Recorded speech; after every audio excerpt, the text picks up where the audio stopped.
frontière, elle a toujours été un lieu de passage. Ça n'a jamais été en fait une frontière humaine, hein. L'école, ils sont faits ici pour passer. Dans le département des Hautes-Alpes, il y a énormément de familles dont les grands-parents, par exemple, je parle pour ou les parents, hein, pour les gens de mon âge, sont arrivés dans exactement les mêmes conditions que les personnes exilées. C'est venu de la tête de plein de gens en disant mais on peut pas laisser passer les gens sans les aider. On sait très bien, nous montagnards, qu'une personne isolée en montagne en pleine nuit est en danger. Et on ne peut pas admettre que des gens meurent à côté de nos maisons. Les gens ils frappaient la nuit. Et bon, ils étaient accueillis, les gens les logeaient, leur donnaient à manger. Et c'est les gens de la montagne qui ont commencé à créer ces accueils.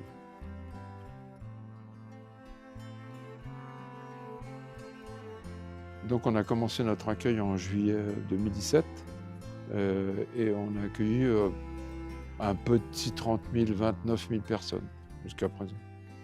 En fin de compte, notre but, c'est de faire un accueil digne aux exilés qui passent en frontière. L'accueil digne, c'est l'hébergement, le soin, la nourriture. Notre base, c'est 3 jours, 3 nuits.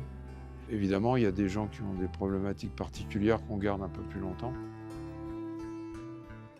Alors, les pathologies qu'on rencontre ici à la permanence médicale sont les conséquences et les stigmates d'une traversée de la frontière qui est complexe. Donc on va être sur des risques d'hypothermie principalement et de gelure au niveau des pieds, au niveau des extrémités ou du visage. On a d'autres pathologies qui vont être plus liées au parcours, donc ça va être des problèmes dermatologiques, ça va être des problèmes digestifs. Et il y a toute la problématique de santé mentale qu'on n'interroge pas forcément complètement parce qu'on est dans des espaces de 3 jours et c'est un peu difficile d'aller loin sur ces questions-là, mais en tout cas il y a des reviviscences traumatiques et des personnes qui présentent des troubles anxieux et dépressifs dus au parcours et dus aussi à la traversée. Mamadou, lui, quand on allait le voir à l'hôpital, il disait « moi je savais pas que la neige, ça brûlait ». Il a passé le col de l'échelle, à l'époque, il y a 60 cm de neige avec des baskets. Et il y a 3 km de col. Et en arrivant, il sentait plus ses pieds, etc. Et puis en fin de compte, ils étaient déjà gelés, quoi. Le public vulnérable qu'on accueille ici, c'est principalement des mineurs non accompagnés. On peut avoir des familles, des personnes âgées, des femmes enceintes, des femmes et des enfants, donc principalement en printemps et en été. Et à rappeler aussi que des jeunes hommes, pas forcément mineurs, mais des hommes qui ont subi des parcours extrêmement difficiles, en passant par la Libye, en passant par la route des Balkans, sont aussi des personnes qui arrivent avec une certaine vulnérabilité qu'il faut prendre en compte. 450 bénévoles venant de l'extérieur, de tout milieu, beaucoup de jeunes. Ce mode d'aide à la personne, je crois que ça motive beaucoup la jeunesse.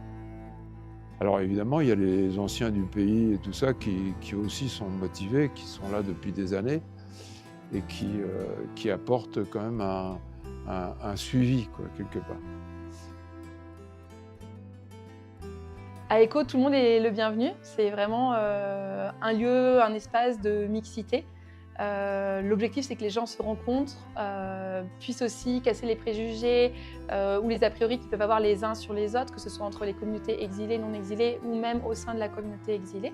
Donc on travaille vraiment avec les Briançonnais, les touristes, les personnes en situation d'exil qui restent à Briançon et ceux qui sont de passage par Briançon. Donc selon les activités, il y en a certaines qui sont parfois plus adaptées ou intéressantes pour un public qu'à un autre, mais on cherche toujours en tout temps d'avoir de la mixité.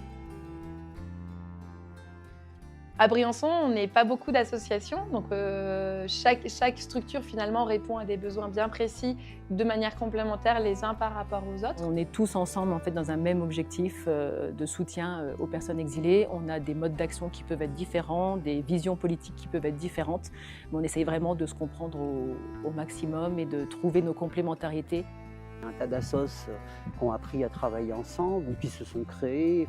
Donc ça a contribué à la vitalité de ce territoire. Il y a même des gens qui s'installent ici, parce que au moins ici, c'est une terre humaine.